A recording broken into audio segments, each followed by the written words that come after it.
કોઈની પર ઘૃણા કરવી કે કોઈનો તિરસ્કાર કરવો એટલે અરે જાતે ઝેર પીને એવી અપેક્ષા રાખવી કે સામેવાળી વ્યક્તિ મરી જાય. આપણે બધા ક્યાંક ને ક્યાંક આ જાણીએ જ છીએ. બિલકુલ. અને છતાં પણ આપણે આ ભૂલ વારંવાર કરીએ છીએ. હા, એટલે આપણને ખબર જ છે કે નફરત કરવાથી આપણા જ લોહીનું પાણી થાય છે. તો પછી આજના આ સઘન અભ્યાસમાં આપણે એ જ સમજવાનો પ્રયાસ કરવાના છીએ કે આપણે આ ઝેરનો પ્યાલો વારંવાર હોઠે કેમ લગાવીએ છીએ. સાચી વાત છે. અને આ વિષયને ઊંડાણથી સમજવા માટે આજે આપણી પાસે સ્ત્રોત તરીકે અલ્પેશ શાહનો એક અત્યંત રસપ્રદ લેખ છે. જુઓ, આ લેખ મનોવિજ્ઞાન, સામાજિક વર્તન અને અદ્વૈત વેદાંતના આધારે ઘૃણા શા માટે થાય છે અને તેનાથી કેવી રીતે બચી શકાય તેનું બહુ મસ્ત વિશ્લેષણ કરે છે. આપણો ધ્યેય એ જ છે કે આખી આ સાયકોલોજીને ડીકોડ કરીએ. બરાબર છે. એટલે જ્યારે આપણે કોઈના પર છૂપો દ્વેષ રાખીએ છીએ ત્યારે ભલે એ વ્યક્તિને ખબર પણ ન હોય, પણ એના નેગેટિવ વાઇબ્રેશન સૌથી પહેલા તો આપણી પોતાની નર્વસ સિસ્ટમ પર જ હુમલો કરે છે, આપણા સ્વાસ્થ્યને અંદરથી બગાડે છે. હા, અને છતાં મનોવૈજ્ઞાનિક રીતે જોઈએ તો આજના આ હાઈપર કનેક્ટેડ અને સોશિયલ મીડિયાના યુગમાં આ નકારાત્મકતા લોકોને એક બહુ જ વિચિત્ર પ્રકારનો સંતોષ આપે છે. અરે, આ બાબતે જ મને સૌથી મોટું આશ્ચર્ય થતું હતું. સ્ત્રોત સામગ્રી વાંચતી વખતે મારું ધ્યાન એક બહુ જ ચોંકાવનારી વાત પર ગયું. કઈ વાત? લેખક કહે છે કે જ્યારે બે વ્યક્તિ કોઈ ત્રીજી વ્યક્તિનો તિરસ્કાર કરે છે ને, ત્યારે તે બે વ્યક્તિઓ વચ્ચે બહુ જ મજબૂત બોન્ડ બની જાય છે. એટલે મારું મગજ એ સ્વીકારવા જ તૈયાર નથી કે નેગેટિવિટી કોઈને કેવી રીતે જોડી શકે. સંબંધો તો પ્રેમથી બંધાવા જોઈએ ને. આમ જોઈએ તો આદર્શ સ્થિતિમાં એવું જ હોવું જોઈએ, પણ આપણે માનવ મગજની રચના સમજવી પડે. ઉત્ક્રાંતિના સમયથી જ માણસને સમૂહમાં કે ટોળામાં રહેવાની આદત છે. એટલે જ્યારે બે લોકો કોઈ ત્રીજાને દુશ્મન માને છે ત્યારે તેમના મગજમાં એક સુરક્ષાની ભાવના પેદા થાય છે કે ચાલો આપણે બંને તો એક જ બાજુ છીએ. આજના સોશિયલ મીડિયા પર આ રોજ સાબિત થાય છે. ઓહ, એટલે પેલી હેટ પોસ્ટ અને ટ્રોલિંગમાં આવું જ થતું હોય છે. બિલકુલ. કોઈ પણ હેટ પોસ્ટ જુઓ, ત્યાં કોઈ એક વ્યક્તિ વિરુદ્ધ નફરત ઠાલવતા સાવ અજાણ્યા લોકોનું ટોળું બહુ જ જલ્દી એક મોટો સમુદાય બની જાય છે. હા, એમને એવું જ લાગતું હોય કે જાણે તેઓ કોઈ બહુ મોટા મિશન પર સાથે કામ કરી રહ્યા છે. સાચી વાત. આજના સમયમાં લોકો ભીડમાં પણ બહુ એકલતા અનુભવે છે. સમાજમાં જેમની કોઈ ખાસ ઓળખ નથી હોતી એવા લોકો જ્યારે આવા હેટ ગ્રુપમાં જોડાય છે ને, ત્યારે તેમને અચાનક એક આઈડેન્ટિટી મળી જાય છે. એટલે કે કોઈ રચનાત્મક કામ કર્યા વિના જ એમને એક ઓળખ મળી જાય છે. આ તો એવી વાત થઈ કે પોતાની કોઈ ઇમારત ચણવાની મહેનત કરવાને બદલે બસ બીજાની ઇમારત પર પથ્થર ફેંકીને એવો અહેસાસ કરવો કે મેં કંઈક બહુ મોટું પરાક્રમ કર્યું છે. હા, અને આ પથ્થર મારવાથી એમના મગજમાં ડોપામાઇન રિલીઝ થાય છે. તમે સમજો કે કોઈ પણ સારું કામ કર્યા વગર જ ગણનાપાત્ર બની ગયાનો સંતોષ એમને મળી જાય છે. અરે બાપરે! પણ મારો એક પ્રશ્ન એ છે કે લોકો આ પથ્થર મારવા માટે ટાર્ગેટ કેવી રીતે પસંદ કરે છે? શા માટે કેટલાક લોકો પર અચાનક જ ઘૃણા વરસવા માંડે છે? આની પાછળ અલગતાનો અસ્વીકાર બહુ મોટો ભાગ ભજવે છે. જો મોટાભાગના લોકો એક બીબાંઢાળ જિંદગી જીવતા હોય છે. હા, બીબાંઢાળ એટલે કે જેમને નાનપણથી અમુક જ પેટર્ન શીખવવામાં આવી હોય. હા, એ જ. હવે જ્યારે કોઈ વ્યક્તિ એ બીબાની બહાર જઈને જુદી રીતે ખાય, જુદી રીતે કપડાં પહેરે કે જુદા વિચારો રજૂ કરે, ત્યારે આ લોકોનું મગજ તેને સ્વીકારી શકતું નથી. મગજ તેને સીધો એક ખતરા તરીકે જુએ છે. એટલે કે કોઈ માણસ ખાલી મારાથી અલગ છે તો મારું મગજ તેને દુશ્મન માની લેશે. આ તો બહુ ખતરનાક વસ્તુ છે.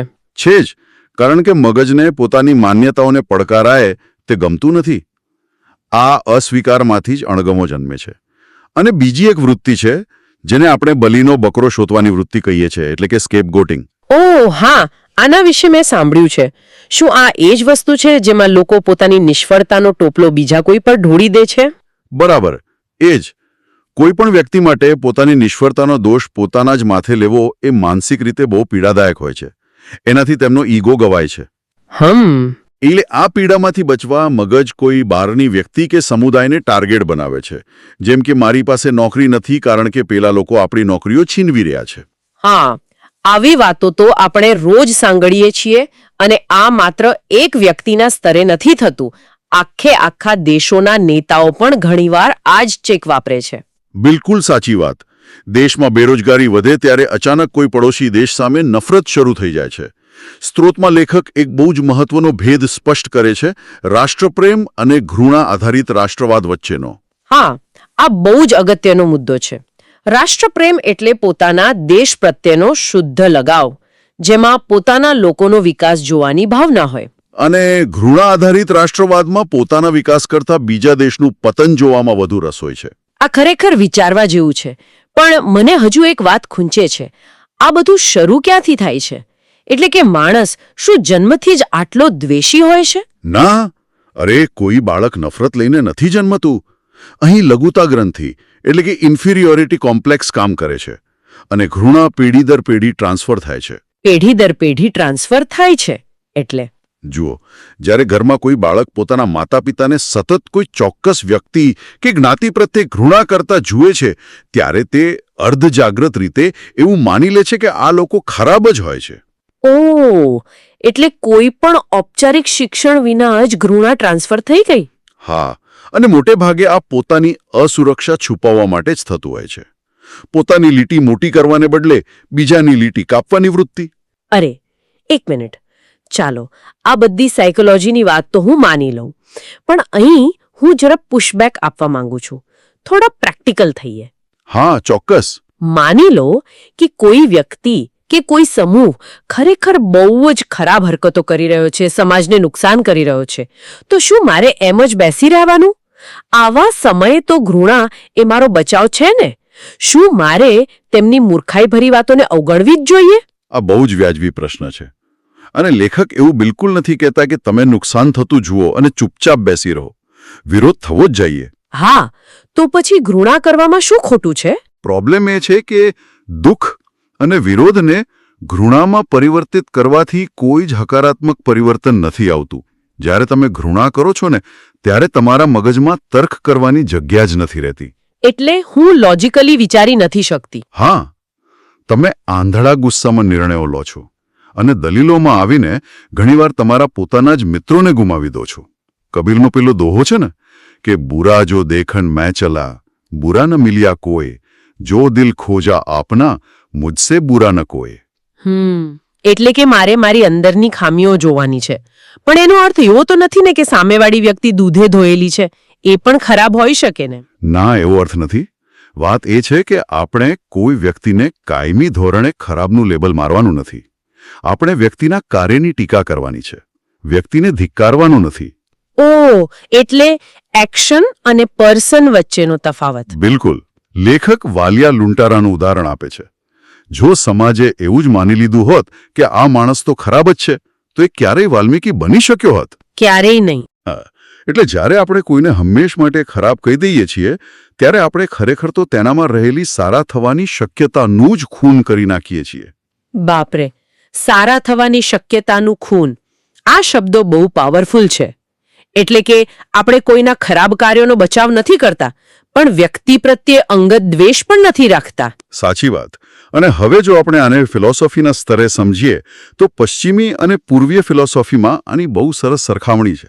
હા, મને સ્ત્રોતમાંથી પેલું ફ્રેન્ચ ફિલોસોફર જ્યાં પોલ સાર્ત્રેના નાટકનું વાક્ય યાદ આવે છે. હેલ ઇઝ અધર પીપલ. એટલે કે બીજા લોકો એ જ નરક છે. જ્યારે મેં આ વાંચેલું ત્યારે મને લાગ્યું કે આ તો બહુ જ નિરાશાવાદી વાત છે. ખરેખર બીજા લોકોની હાજરી જ નરક હોઈ શકે? જુઓ, સાર્ત્રેનો અર્થ એવો નહોતો કે દુનિયાના બધા લોકો ખરાબ છે. તેમનો અર્થ એ હતો કે જ્યારે તમારા સંબંધો ઝહેરીલા થઈ જાય, ત્યારે બીજી વ્યક્તિઓની હાજરી જ તમારા માટે જીવતે જીવ નરક બની જાય છે. એ વાત તો સાચી જ છે. એવા વાતાવરણમાં શ્વાસ લેવો પણ ભારે થઈ જાય. પણ અદ્વૈત વેદાંતી અલ્પેશ શાહ સમજાવે છે કે ખરેખર તો બીજો કોઈ અસ્તિત્વ ધરાવે છે તેવો વિચાર જ નરક છે. અરે એક મિનિટ, આ તો બહુ મોટો વળાંક છે. નરક એ બીજા લોકો નથી, પણ બીજું કોઈ છે એવો વિચાર જ નરક છે. આ સમજવું થોડું અઘરું છે. મારી સામે ઊભેલો માણસ અલગ છે, તો નો અધર એટલે શું? આ જ તો ચેતનાનું વિજ્ઞાન છે. અદ્વૈત ફિલોસોફી સ્પષ્ટ કહે છે કે આખા બ્રહ્માંડમાં એક જ ચેતનાનો વિસ્તાર છે. There is no other.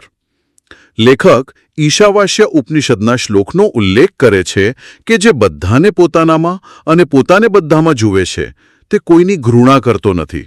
હા, શ્લોકના અંતમાં પેલો શબ્દ આવે છે, ન વિજુગુપ્સતે, એટલે કે ઘૃણા ન કરવી. હા, હવે વિચારો કે જો સામેવાળી વ્યક્તિમાં પણ એ જ ચેતના છે જે તમારામાં છે, તો તમે કોની ઘૃણા કરશો? તમે તમારા પોતાના જ હાથને કાપવા માટે એના પર ગુસ્સો કરી શકો? ના, બિલકુલ ન કરી શકો. પણ વ્યવહારિક દુનિયામાં જો હું આવું વર્તન કરું તો લોકો મને સાવ નબળી અને ડરપોક ન માની લે. લોકો કદાચ નબળાઈ ગણે, પણ આધ્યાત્મિક દૃષ્ટિએ આનાથી મોટી કોઈ તાકાત નથી. ઘૃણા ન કરીને તમે વાસ્તવમાં તમારી પોતાની ઊર્જા બચાવો છો. તમે કોઈને તમારા મગજ પર કંટ્રોલ નથી આપતા. સાચી વાત. એટલે કે જો આધ્યાત્મિક માર્ગે જવું હોય તો મનમાંથી તિરસ્કાર કાઢી નાખવો એ પહેલી શરત છે. ઘૃણા સાવ નીકળી જાય ત્યારે જ સાચી સાધના શરૂ થાય, ખરું ને? 100%. જ્યાં સુધી ઘૃણાનો નાનો અંશ પણ બાકી છે ત્યાં સુધી સાધના શરૂ જ નથી થતી. ઉપનિષદનો તત્વમસી સિદ્ધાંત પણ આ જ કહે છે, તું પોતે જ તે છે. પેલી પ્રાર્થના પણ છે ને, શિવ મંદિરોમાં ગવાતી, સારી સૃષ્ટિને શિવરૂપ દેખું. હા, દુશ્મનમાં પણ શિવતત્વ જોવું પડે. પણ આ સાંભળવામાં જેટલું અદ્ભુત લાગે, પ્રેક્ટિકલી એટલું જ અશક્ય લાગે છે. કોઈ મારું પ્રમોશન છીનવી લે ત્યારે અચાનક એને શિવરૂપ જોવું કેવી રીતે શક્ય બને? એટલા માટે જ લેખક ગણિત કે કમ્પ્યુટર વિજ્ઞાનની ભાષામાં જેને આઇટરેશન્સ કહીએ છીએ તેનો ઉકેલ આપે છે. ઓકે, આઇટરેશન્સ એટલે વારંવાર પુનરાવર્તન કરવું એમ? હા, બાકરું મગજ ભેદભાવ જોવા પ્રોગ્રામ થયેલું છે. તેને ડીપ્રોગ્રામ કરવા માટે વારંવાર એકનો એક કક્કો ઘૂંટવો પડે છે. સતત પ્રયાસ કરવો પડે. અને લેખકે પેલા પ્રેમના પરિકરનું જે રૂપક આપ્યું છે એ મને બહુ જ ગમ્યું. કમ્પાસ ઓફ લવ. એ જ આ રોગનો એકમાત્ર ઈલાજ છે. હા, જો આપણે આપણું પરિકર સાંકડું રાખીએ તો આપણે માત્ર ભેદભાવ જ ઊભા કરીએ છીએ. હું આસ્તિક અને આ નાસ્તિક, કે પછી જ્ઞાતિ અને ધર્મના ભેદભાવ. પણ જો એ પરિકરને પહોળું કરતા જઈએ તો એ મોટું વર્તુળ બને જેમાં વધુને વધુ લોકોને સમાવી શકાય. એ જ સાચો પ્રેમ છે. આજના આ આખા સઘન અભ્યાસનો નિચોડ એકદમ સ્પષ્ટ છે. ઘૃણા ક્યારેય સામેવાળાનું નહીં પણ આપણું જ પતન કરે છે. લોકો પોતાની એકલતા છુપાવવા હેટ ગ્રુપ્સમાં જોડાય છે, પણ અદ્વૈતમાં બીજું કોઈ છે જ નહીં, તો ઘૃણા કોની કરવી? બિલકુલ. અને આ એક સતત ચાલતી પ્રક્રિયા છે.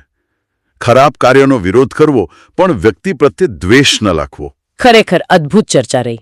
પણ આ ડીપ ડાઇવ પૂરું કરતા પહેલા હું વિચારતી હતી કે એક બહુ મોટો પ્રશ્ન ઊભો થાય છે. કેવો પ્રશ્ન? આપણે વાત કરી કે સાધના માટે બધી જ ઘૃણા કાઢી નાખવી પડે, પણ જો હું ઈમાનદારીથી જોઉં તો મારી રોજિંદી ઓળખનો બહુ મોટો હિસ્સો એ વાત પર જ ટકેલો છે કે હું કોને ખાનગીમાં ધિક્કારું છું. મારા રાજકીય મંતવ્યો કે સામાજિક માન્યતાઓમાં ક્યાંક ને ક્યાંક એક છુપી ઘૃણા છે જે મને સુરક્ષિત મહેસૂસ કરાવે છે. બહુ ઊંડો વિચાર છે આ. જો આજે જ મારા જીવનમાંથી બધી જ ઘૃણા અને પૂર્વગ્રહો બાદ કરી દેવામાં આવે તો મારી વાસ્તવિક ઓળખ શું બચશે? હું કોણ હોઈશ? કદાચ એ ખાલીપણાના ડરથી જ આપણે આ ઝેર છોડી શકતા નથી. આ જ વિચાર સાથે આજે આપણે અહીં વિરામ લઈએ. નવું શીખતા રહીશું અને પ્રેમના પરિકરને પહોળું કરતા રહીશું.